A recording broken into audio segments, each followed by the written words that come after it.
오셨어요, 잉크님들. 오늘 리뷰의 주인공은 강렬한 빨간색의 파이로트 만년필입니다. 아시다시피 저는 평소에는 블루나 블랙을 좋아하고 저도 모르게 펜 구매를 하고 보면 블루톤이 많아요. 그치만 이번에 산 이 빨간색은 상당히 유니크합니다. 바로 우루시, 오칠을 해서 나온 붉은빛이기 때문이에요. 사실 뭐가 그리 인기가 많은지 처음에는 이해가 안 됐어요. 그치만 구매하고 몇 주 써보고 나서 드는 생각이 이 펜은 남의 것을 살짝 써볼 때가 아니라 내 펜이 되었을 때 빛을 발하는 펜이네요. 그럼 천천히 리뷰 시작하겠습니다.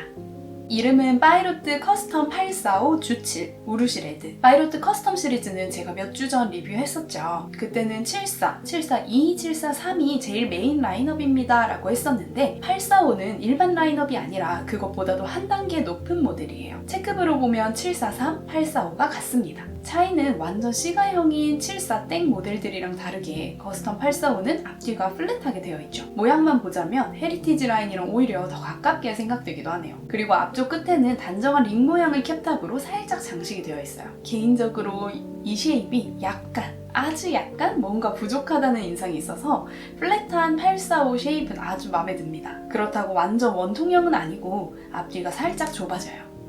클래식한 옐로 골드 금장이고 끝단에는 블랙이 있어 검금빨, 제일 클래식한 화려함을 보여줍니다. 레드 말고도 올 검정 이렇게 두 가지 색상이 있어요. 845 정도 되면 정식 이름이 있는지는 모르겠지만 그 프리미엄 라인에 속하기 때문에 구매하면 이렇게 일반 파이로트 패키지가 아닌 나무 상자에 담겨옵니다. 사실 나무라고 아주 고급스럽진 않고 매우 가벼운 핫한 느낌이긴 하지만 플라스틱 기본 상자와 비교하면 완전히 달라요. 파이로트 만년필 내에서의 위치를 가늠할 수 있습니다. 크기, 무게를 다른 펜들과 비교해봅시다. 먼저 커스텀 시리즈끼리요. 일단 743, 823과는 끈 모양 때문에 전체 길이는 조금씩 달라지지만 중요한 건 그립 부분의 규격이 동일하다는 점일 거예요. 방금 알았는데 845의 나사선이 살짝 더 깁니다. 캡을 좀 더 돌려야 제대로 열린다는 건데 고급스러움과 살짝의 열고 닫을 때의 불편함이 함께 추가가 되겠죠. 아무래도 전투용 펜은 아니니까 긴 나사선이 어울리는 것 같아요. 그립은 흡사하지만 실제로는 무게감이 살짝씩 달라서 은근히 차이가 나는 편입니다.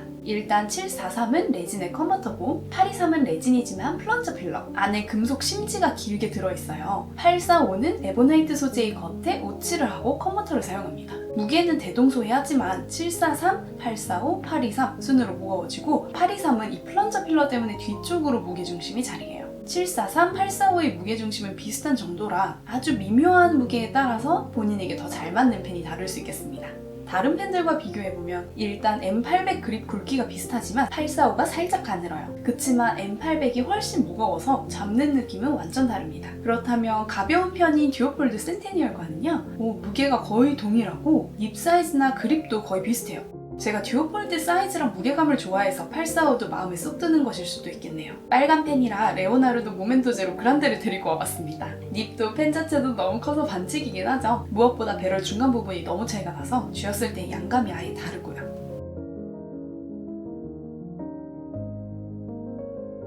클립은 파이로트 9클립이고 3라인은 금밴드들이 아주 도톰해져요. 확 중후해집니다. 저번 커스텀 742 리뷰에서 중결링에 74는 별 하나, 742, 743은 각각 2개, 3개가 있다고 말씀드렸어요. 근데 845는 글씨가 파이로트 메이드 인 재팬 커스텀 845 우루시라고 쓰여 있거든요. 그래서 아마 칸이 모자란가 봅니다.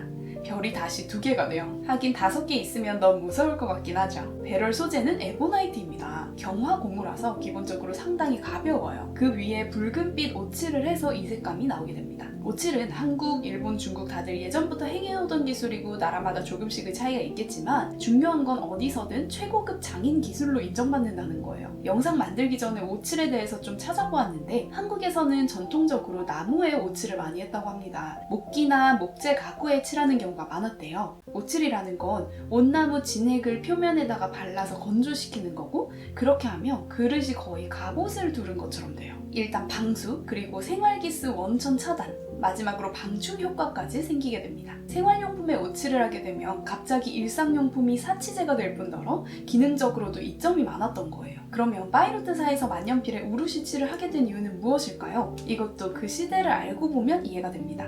만년필 리뷰에서 모델 역사를 언급한 영상들을 생각해보면 맨 처음에 파카 듀오폴드도 몽블랑 루즈앤워도 다 에보나이트 하드 러버펜으로 시작했다는 거 기억나시나요? 에보나이트가 만년필이 생기고서 제일 초반이 대중적인 재료였어요. 튼튼하기도 하고 펜을 만들기에도 용이했지만 제일 큰 문제는 시간이 지나면서 까만 에보나이트가 갈색으로 변색되었다는 것입니다. 루즈앤와 트로픽 브라운 기억나시죠? 그 색깔로 갈변이 돼요. 어떻게 보면 세월이 더해지면서 더 멋스럽다고 생각할 수 있지만 제조사들은 각자 이걸 극복하려고 방법을 찾게 됩니다. 대체로는 신소재인 플라스틱으로 배럴을 만들면서 해결하는데 파이로트는 에보나이트 겉에 우루시를 두르기로 합니다. 오칠을 하거나 그 위에 막기 해공법까지 화려하게 장식한 펜들을 만들게 돼요. 지금의 이 커스텀 845 모델은 역시나 파이로트 창립 84년인 2002년도에 비교적 최근 출시된 라인입니다. 하지만 파이로트가 우루시 만년필을 만들었던 맥락을 최대한 담은 에보나이트 바디 위의 오칠을 그대로 구현해요. 한국도 일본도 오칠을 사용하는 옷 종류와 기법은 너무나 많지만 제가 너무 모르는 분야이기 때문에 더 이상은 설명하지 않겠습니다. 어쨌든 우루시의 방탄효과, 내구성이 엄청나게 증가하는 것 외에도 일단 광택이 달라요. 연마된 우루시에서는 약간 탄탄하면서 쫀득한 광이 나는데 촉감도 살짝 푹신하면서 쫀득쫀득한 미세한 차이지만 확실히 다릅니다. 손이 닿았을 때 살짝 따뜻한 그 느낌이 굉장히 고급스러워요. 특히나 원래 주칠, 이 빨간색 모델은 일본에서 몇 점포 한정으로 나오던 모델인데 몇 년 전에 온고잉으로 풀렸습니다. 원래 가지고 계셨던 분들은 아쉬우시겠지만 덕분에 저도 이 미모를 경험할 수 있네요. 스크류캡을 돌려 열면 닙이 나옵니다. 743, 823 닙과 사이즈는 15호로 똑같지만 소재가 14에서 18K가 되고 파이로트에서 좀처럼 나오지 않는 투톤 닙이에요. 저는 투톤 러버라 정말 감동이고 예뻐 보이지만 닙 디자인은 좀 호불호가 갈릴 것 같기도 해요. 립 사이즈는 F, M, B 더블 브로드가 있다고 하고 제 건 이미 커스텀 823에서 너무나 만족하면서 쓰고 있는 M립입니다. 쉐입은 완전 똑같은데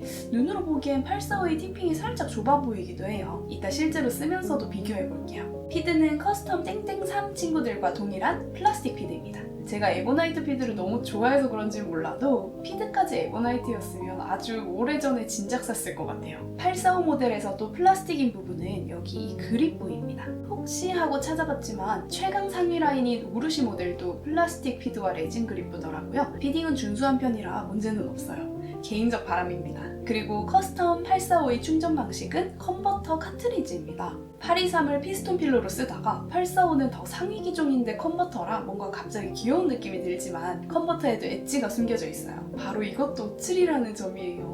이건 아마 따로 팔지도 않을걸요? 저는 원래 조그만 소품에 집착하는 편이라서 이게 제일 예쁜 포인트로 보여요. 이 펜에는 꼭 이 전용 컨버터를 써야 합니다. 콘 70이고요. 콘 70 컨버터는 커스텀 742에서도 설명드린 적이 있었죠. 그때 제가 이 구멍 부분까지만 담가도 된다더니 실제로는 안 된다고 말씀드렸는데 이 구조는 땡땡3 이상부터 적용된대요. 845는 여기까지만 담가도 잘 되더라고요. 그럼 이제 어떤 잉크를 넣을지 고민할 시간입니다. 빨간 배럴의 색감이 정말 짙고 풍부해서 분홍기 없고 딥한 레드가 어울릴 것 같아요. 끝단이 검정이니까 클래식하게 검정 잉크를 넣어도 너무 어울릴 것 같고요. 오렌지색 중 고르신다면 이런 살짝 탄색이 나는 색들?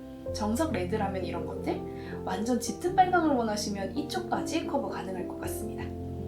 짙은 올리브색이나 진한 갈색 잉크도 은근 잘 어울릴 것 같았고 물론 클래식한 검정도 손색 없을 거고요. 저는 제일 배럴색과 흡사해 보였던 쉐퍼 레드를 선택했습니다. 획 굵기부터 비교해 볼게요. 제가 가지고 있는 823M과 나란히 그어보면 획 굵기는 거의 똑같네요. 파이로트 M은 특히나 그렇게 굵지 않은 편입니다. 필감이 정말 좋은데요. 제 832의 M보다 좀 더 예리함이 느껴져요. 그러면서도 전체적으로는 아주 부드럽습니다. 쓸 때의 소리가 확실히 차이가 나는데 한번 들려드릴게요.